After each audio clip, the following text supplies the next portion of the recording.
Ne do shtojmë kapacitetet e menaxhimit me mbi 50 punëtorë që do jenë tek Plazha Invest, që do menaxhojë gjithë historinë e plazheve një për një.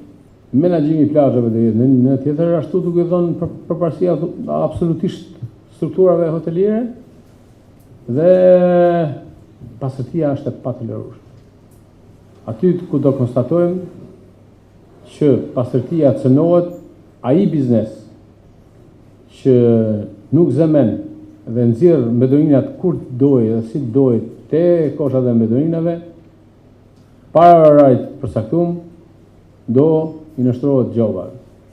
Dhe në normalitet do rri unë vetë një 2 javë të merrem në kamp, sikur jam marrë në fillim, sepse duhet keni parasysh se çdo vit që vjen ne na nshtu pushusit, plus pastaj vetëm apartamentet që kanë ble janë me shifra të frikshme.